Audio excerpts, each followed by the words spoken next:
ഇന്നത്തെ ആരാധനയിലും ഇന്നത്തെ വചനത്തിലും നിങ്ങളുടെ ജീവിതത്തിലേക്ക് ദൈവം ഇടപെടുന്നൊരു സമയമായി ഇത് മാറും. അടഞ്ഞ പാത്രങ്ങളെ ദൈവം ഉപയോഗിക്കാറില്ല.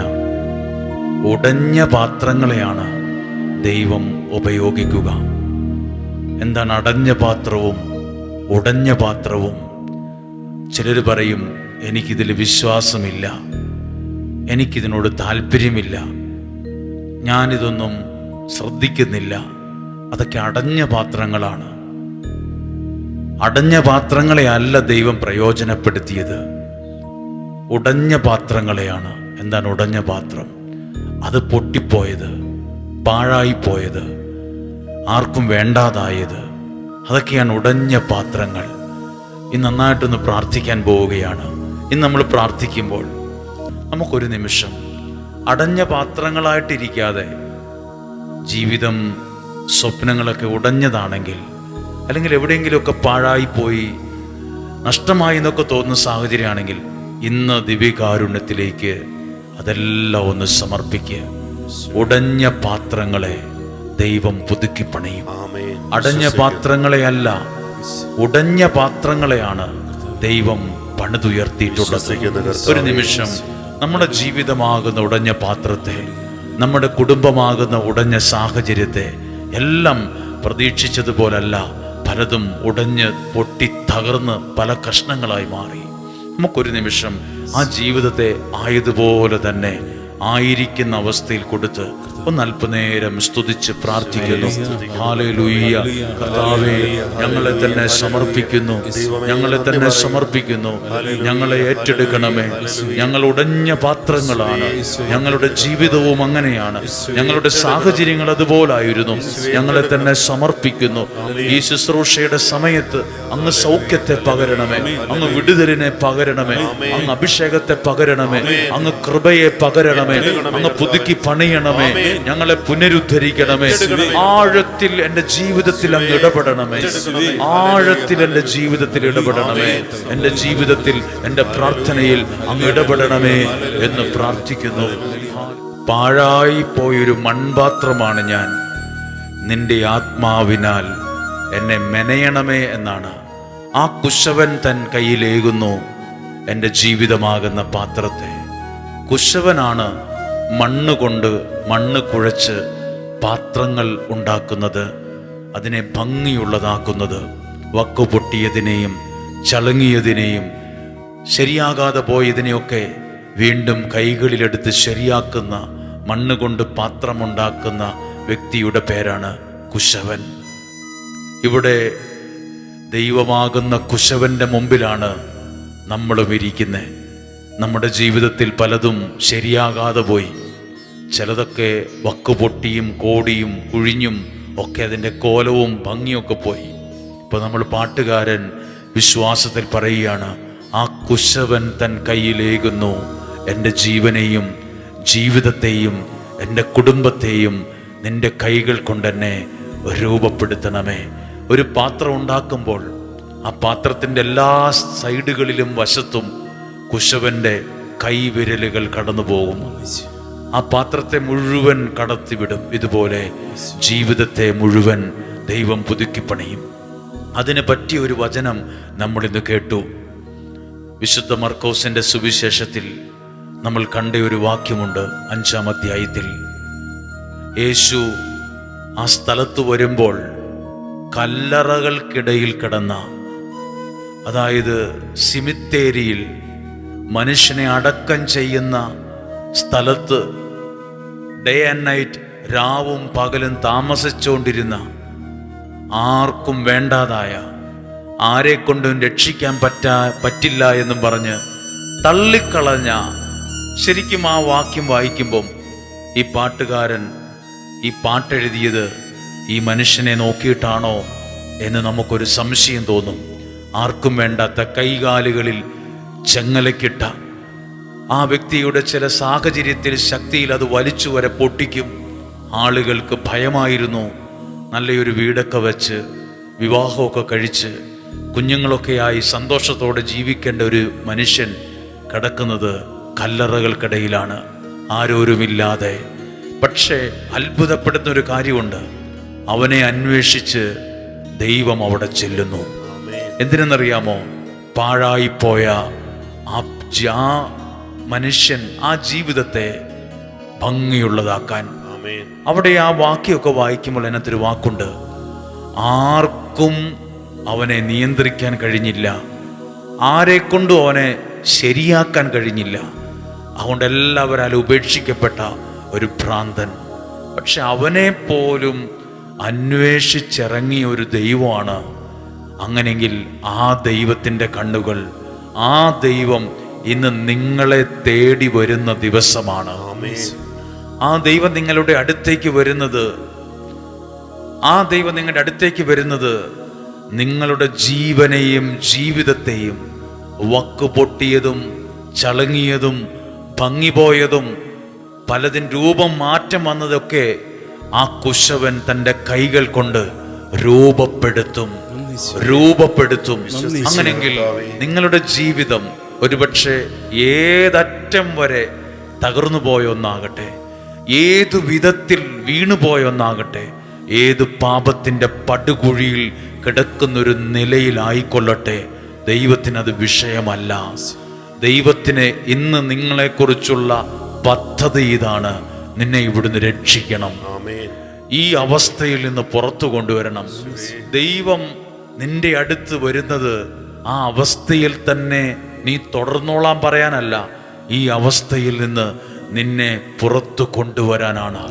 നിന്റെ അവസ്ഥ ഏതാണ്, നിന്റെ സാഹചര്യം ഏതാണ്, നിന്റെ സങ്കടം ഏതാണ്, എവിടെയാണ് നീ കിടക്കുന്നത്, അവിടെ നിന്ന് പുറത്തു കൊണ്ടുവരാൻ, പുറത്തെത്തിക്കാൻ ആ ചെങ്ങലകളൊക്കെ മാറ്റി നിനക്കൊരു രൂപവും ഭാവവും ജീവനും ജീവിതവും തരാൻ ഈ ദൈവം സർവശക്തനാണ്.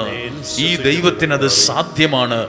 മനുഷ്യർക്ക് അസാധ്യമായത് ദൈവത്തിന് സാധ്യമാണ്. മനുഷ്യൻ എഴുതി തള്ളിയ വ്യക്തിയാണ് ഇദ്ദേഹം, ആർക്കും വേണ്ടാത്തവനാണ്, ലോകത്തിന്റെ ദൃഷ്ടിയിൽ ഒരു വലിയ പരാജിതൻ. ഇനി ഇതിൽ കൂടുതൽ ഒരു മനുഷ്യൻ പരാജയപ്പെടാനില്ല, ഇനി അവനൊരു ജീവിതമില്ല. എന്നേലും കാലത്ത് അവിടെ മരിച്ച് അവിടെ തന്നെ അടക്കം ചെയ്യാൻ സാധ്യതയുള്ള ഒരു മനുഷ്യൻ. പക്ഷെ അങ്ങനെയല്ല, ദൈവം അവൻ്റെ ജീവിതത്തിൽ വന്നപ്പോൾ അവൻ്റെ ജീവിതം തന്നെ പാടെ മാറിപ്പോയി. അപ്പോൾ എന്തു വേണമെന്നറിയാമോ? അവൻ്റെ ജീവിതത്തിൻ്റെ ചരിത്രം മാറിയത് നാട്ടുകാർ വന്നപ്പോഴോ സുഹൃത്തുക്കൾ വന്നപ്പോഴോ അല്ല, ദൈവം അവൻ്റെ ജീവിതത്തിൽ വന്നപ്പോഴാണ്. ദൈവം നിങ്ങളുടെ കുടുംബത്തിൽ വരുമ്പോൾ, നിന്റെ ജീവിതത്തിൽ വരുമ്പോൾ നിന്റെ ചരിത്രം മാറും, സാഹചര്യം മാറും. അതുകൊണ്ട് ഇപ്പോൾ നമ്മൾ പാടുകയാണ്, ആഴത്തിൽ എന്നോട് ഇടപെടണം. കുശവന്റെ കയ്യിലെ പാത്രം പോലെ ജീവിതമാകുന്ന പാത്രത്തെ ദൈവത്തിൻ്റെ കരങ്ങളിലേക്ക് കൊടുക്ക്.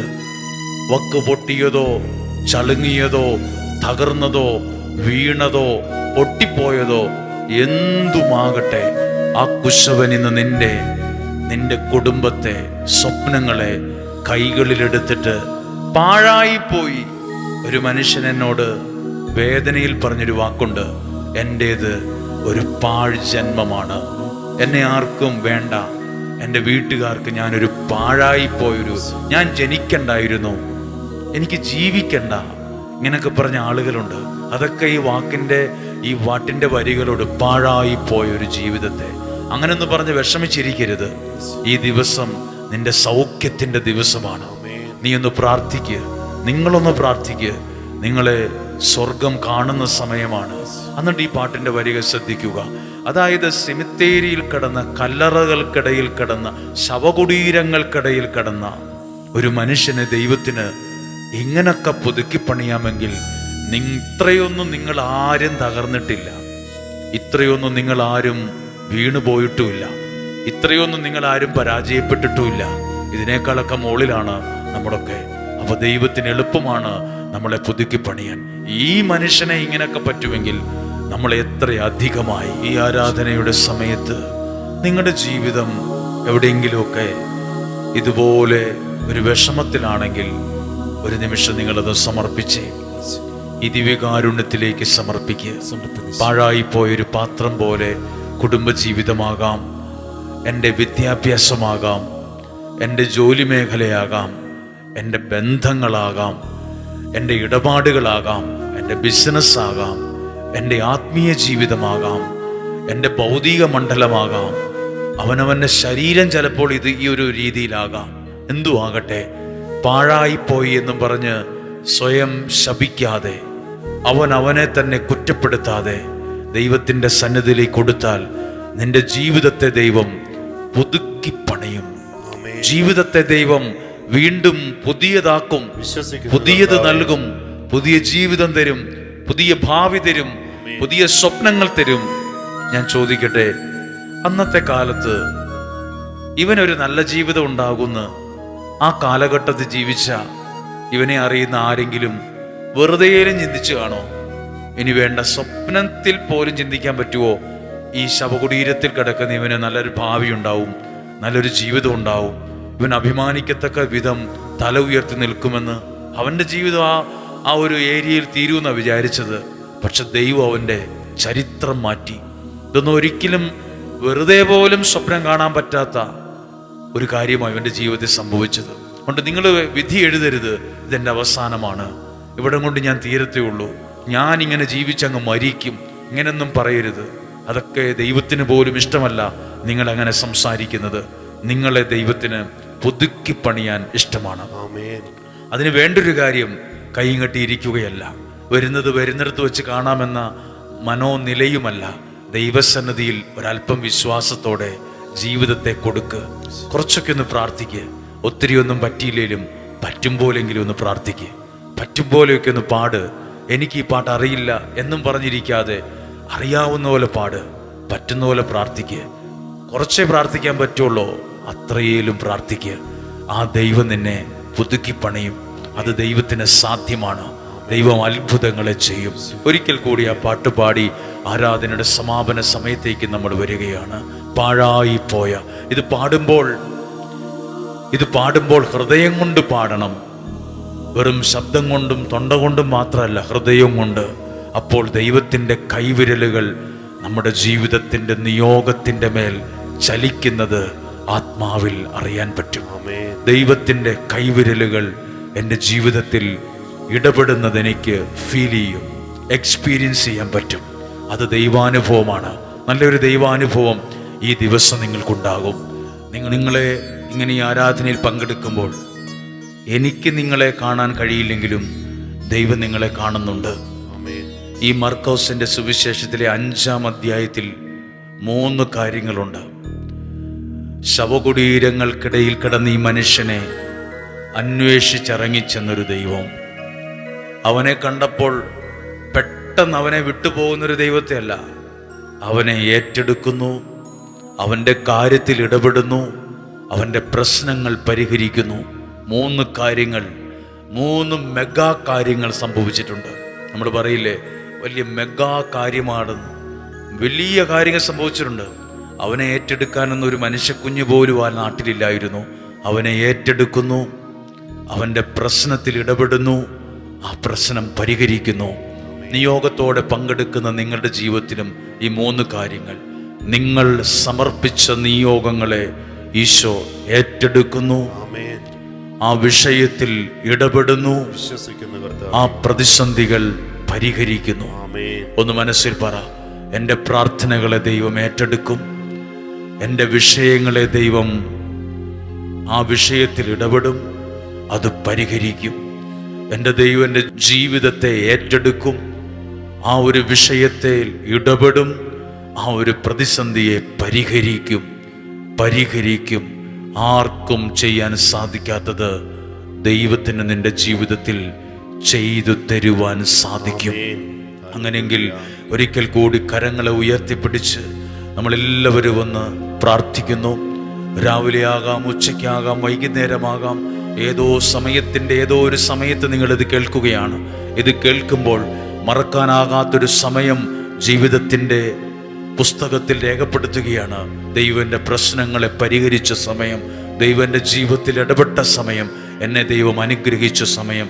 ആ കരങ്ങളെ ഉയർത്തി ഈശോയുടെ ആശീർവാദം സ്വീകരിക്കുവാൻ നമ്മളെ തന്നെ സമർപ്പിച്ചുകൊണ്ട് എല്ലാവരും ഒന്ന് പ്രാർത്ഥിച്ച്, കർത്താവേ, ഞങ്ങളങ്ങയെ സ്തുതിക്കുന്നു, ഞങ്ങളങ്ങയെ ആരാധിക്കുന്നു, ഞങ്ങളങ്ങയെ മഹത്വപ്പെടുത്തുന്നു, ഞങ്ങളങ്ങയെ സ്നേഹിക്കുന്നു. Hallelujah, hallelujah, hallelujah. എല്ലാ പ്രതിസന്ധികളെയും, എല്ലാ നിയോഗങ്ങളെയും, എല്ലാ ആവശ്യങ്ങളെയും ഇപ്പോൾ സമർപ്പിക്കുന്നു. കർത്താവേ, ശാലോം ടിവിയിലൂടെ ഇത് കാണുന്ന എല്ലാ കുടുംബങ്ങളെയും ചേർത്ത് വയ്ക്കുന്നു, എല്ലാ വ്യക്തികളെയും ചേർത്ത് വയ്ക്കുന്നു, എല്ലാ കുഞ്ഞു മക്കളെയും ചേർത്ത് വയ്ക്കുന്നു, എല്ലാ യുവതി യുവാക്കളെയും ചേർത്ത് വയ്ക്കുന്നു. ഇതിന്റെ പൊതുവായ നിയോഗങ്ങളെ മുഴുവൻ ചേർത്ത് വെച്ച് പ്രാർത്ഥിക്കുന്നു. Hallelujah, hallelujah. യേശുവേ നന്ദി പറയുന്നു, യേശുവേ സ്തുതിക്കുന്നു, യേശുവേ നന്ദി പറയുന്നു.